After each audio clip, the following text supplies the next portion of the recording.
নির্বাচনী পরিবেশ ও আইন শৃঙ্খলা পরিস্থিতি রক্ষায় নির্বাচন কমিশন ব্যর্থ, এমন মন্তব্য করে বিশ্লেষকরা বলছেন এই অবস্থা চলতে থাকলে শঙ্কা রয়েছে সুষ্ঠু ও গ্রহণযোগ্য নির্বাচন নিয়ে।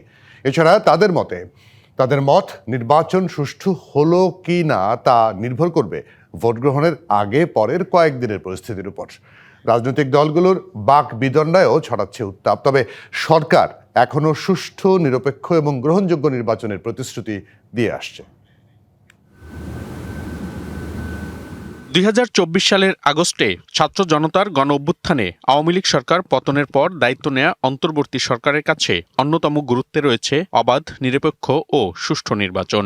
এরই ধারাবাহিকতায় নির্বাচন কমিশনের বেশ কিছু সংস্কারের মধ্য দিয়ে আগামী ১২ই ফেব্রুয়ারি হচ্ছে জাতীয় সংসদ নির্বাচনের ভোট গ্রহণ। এরই মধ্যে দেশ জুড়ে চলছে রাজনৈতিক দল এবং প্রার্থীদের প্রচারণা।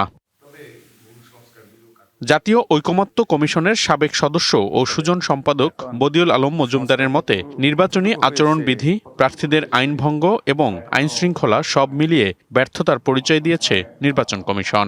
অবশ্যই, কারণ আপনি যখন আইন কানুন বিধিবিধান প্রয়োগের ব্যাপারে শিথিলতা প্রদর্শন করবেন, তখন এই শিথিলতা প্রদর্শনটা এমন পর্যায়ে পৌঁছতে পারে যে আপনি এটার নিয়ন্ত্রণ হারিয়ে ফেলতে পারেন। আরেকটা ব্যাপারে, যেমন এই যে রাজনৈতিক দলগুলো মনোনয়ন দিয়েছে, তারা কোনো প্যানেল তৈরি করেনি, এটা সুস্পষ্টভাবে আরপিওর লঙ্ঘন। নির্বাচন কমিশন নির্বাক। রাজনীতি বিশ্লেষক এম আকাশের মতে, নির্বাচন সুষ্ঠু হলো কিনা তার জন্য পর্যবেক্ষণ থাকবে ভোটের আগের পরের কয়েকদিনের ওপর।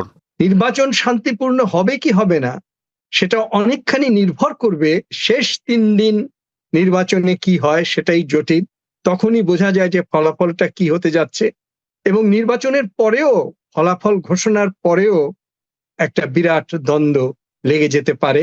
তবে এরই মধ্যে নির্বাচনী প্রচারণায় প্রধান রাজনৈতিক দলগুলোর বাকবিতণ্ডা উত্তাপ ছড়াচ্ছে, যা থেকেও পরিস্থিতির কিছুটা অবনতি হতে পারে বলে আশঙ্কা বিশেষজ্ঞদের।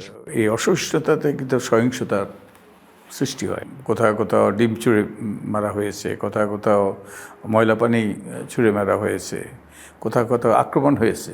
তো এগুলো অশনি সংকেত, এবং এগুলোর দ্রুততার সাথে এগুলোর অবসান হওয়া দরকার। বিদেশ থেকে দেশে রেমিটেন্সের টাকা আসে নিরাপদে, তাই আজই আপনার আপন থেকে বেরিয়ে আসবে। সবাই এবার আশা করেছিল যে আমরা এবার একটা নতুন যুগের সূচনা করব, আমরা পুরনো অনেক কিছুই খারাপ ফেলে আসব, কিন্তু প্রচারণার শুরু থেকে আমরা তা দেখতে পাচ্ছি না। তবে এই অবস্থায়ও সরকার বারবারই নিশ্চয়তা দিয়ে আসছে সুষ্ঠু ও উৎসবমুখর নির্বাচনের।